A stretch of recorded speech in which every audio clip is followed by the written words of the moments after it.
Hello guys! Welcome back sa ating channel. For today's video, ang ituturo ko naman sa inyo ay kung paano natin mabubuksan itong hood. Kailangan pala natin malaman kung paano yan buksan, lalong-lalo na sa mga beginner. Dahil minsan kapag tumirik yung ating sasakyan or nasiraan, minsan meron tayong i-check dito sa harapan ng ating sasakyan. Dahil nandyan yung makina, andyan yung battery, and kung ano pang wirings. Kaya kailangan natin malaman kung paano buksan ito. Napakadali lang yung buksan guys. Ito, simulan na natin. Itong video pala na to guys para sa mga beginner and sa mga datihan na nagsasakyan, alam na nila yung ginagawa nila. Ayan. Kagaya lang ng previous video natin guys, meron tayong lever dito. Ito yung sa previous video natin, yung hinatak natin at nabuksan yung sa ating gas, sa ating gasolinahan. Ngayon, ito naman yung para sa ating hood.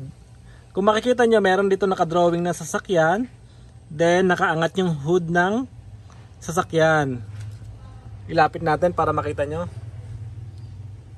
Ayan guys, yan yung simbolo na titignan nyo para malaman yung tama yung inyong hahatakin or bubuksan. Ngayon, hahatakin ko na.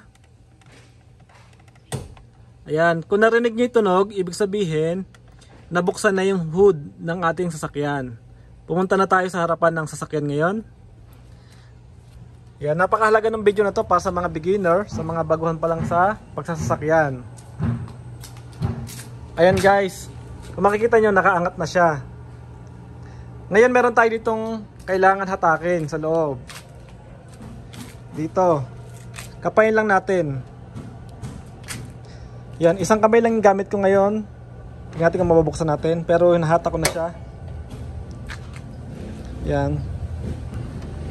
Medyo mabigat eh. Hawak ko kasing cellphone kaya hindi natin mabuksan.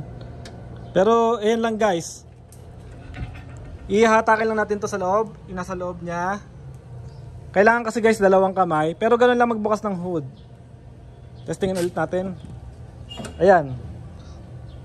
Ayan guys, nabuksan ko gamit ang isang kamay. Then ibagsak na natin para magsara. Ayun lang guys, nakasara na yung ating hood. And kung gusto nyo buksan ulit, doon lang ulit. Ayan. Ayan, ito lang yung gagamitin natin guys kapag magbubukas tayo ng hood ng sasakyan sa unahan natin kapag may kailangan tayong i-check. Then ito yung kabila, yung previous video natin, yung sa gasolina naman to. And ito pala yung mga control na yan, itatopic din natin sa mga susunod na video natin para sa mga beginners. Yan, mga basic lang yung video natin and nakakatulong naman check sa mga nag-aaral magsasakyan. Ayun guys, dito natatapusin yung video natin and see you na lang sa next vlog. Thank you, bye!